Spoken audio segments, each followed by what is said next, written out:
Hi, this is Eric Long coming to you from Orlando, Florida at the FiNext Conference, and I am here with Mr. Rich Robertson, who is with Bloomberg. Correct. Yes.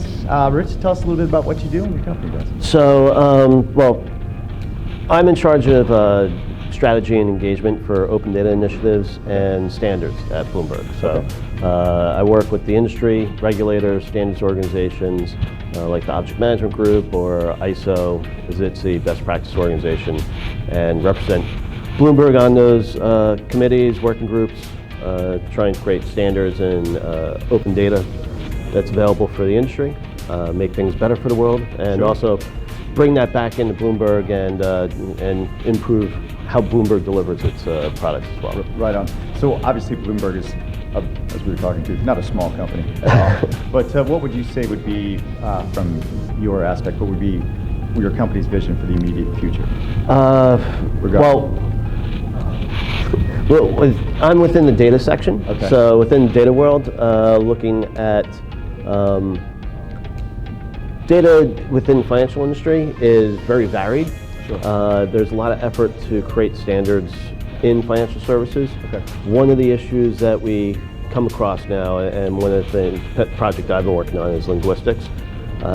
Depending on the user community, they speak a different language. So within financial services, depending on where you are in financial services, you speak differently. Even though regulators would like to think that, not all regulators, but and I shouldn't take shots at them either. Usually, anybody within a single community thinks everybody speaks the same way, right? But if I've worked at banks and brokers, custodian banks, industry infrastructure through my 25 plus years, and going from a global custodian and then working at a broker, I had to actually relearn language of how the brokers speak. Quick example, like if you say, I need a price. If you're a broker on the front office, you're looking at market streaming prices, what's the best price on exchange, everything else. But if I'm working operations and you say the exact same thing, I'm going to be looking at what's the end of day price, or maybe it's a corporate action price that I'm looking for. So just simple concepts like that, you can have massive amounts of deviation. Well, also confusion. Yeah, right? Sure, so, absolutely. And that migrates out to standards. So when people try and force a single standard, let's say, I'm going to make a standard for price. I'm going to say, this is what price means. Well, it's not going to work for everybody, right? So we have to consider that when we create standards and when we try and implement them and enable choice within the marketplace, at least. Sounds like a never-ending task. Well, language continuously evolves, so that's one thing. There's also we also push forward the open data initiatives. So we have two things that we do in open data. One is a financial instrument global identifier. It's a standard from the Object Management Group that's used to identify financial instruments globally. So there's thousands of identifiers out there: QSIBs, CDALs, ISINs, ticker symbols, RIC codes, and they all serve a purpose, right?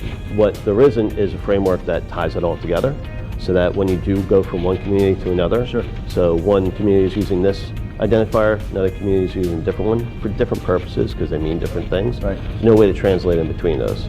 There's large mapping exercises going on. So what the FIGI does is act as sort of the connecting point between that. It's an identifier, it's basically meaningless. You use metadata and you can use it to translate between those different things. Gotcha. We also are supporters of the legal entity identifier, the LEI.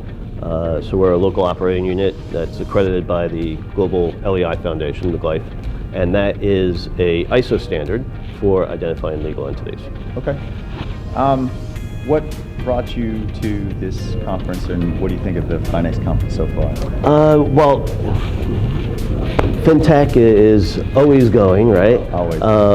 Actually, one of the speakers earlier, Rachel Carpenter from Trinio, she uses some of our standards to actually help start Trinio's security master business.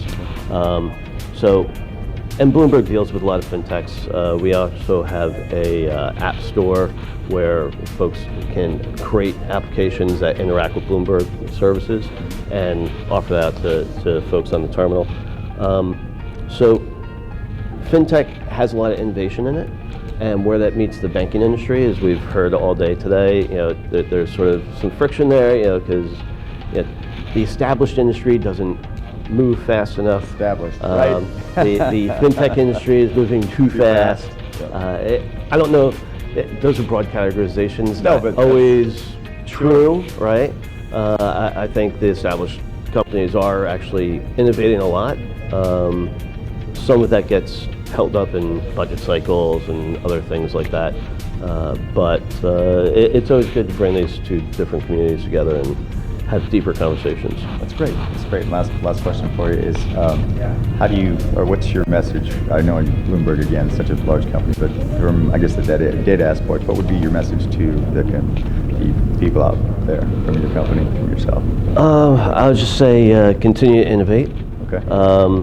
Open data is a very big spot. That there's a need for us to think about what things do we share as a community, and what should be free and open and easily to create transparency in the marketplace, reduce friction in conversations, provide access to those that don't have access or it's difficult for them to access information, versus what is the value add that you can add on top of that open data, which should be paid for and chargeable, because it creates competition, and competition breeds innovation. Sure. And if you don't have a foundation that everybody can play from, that limits that. Right. Got you. All right. Well, thank you for your time, Rich. Thank you very much.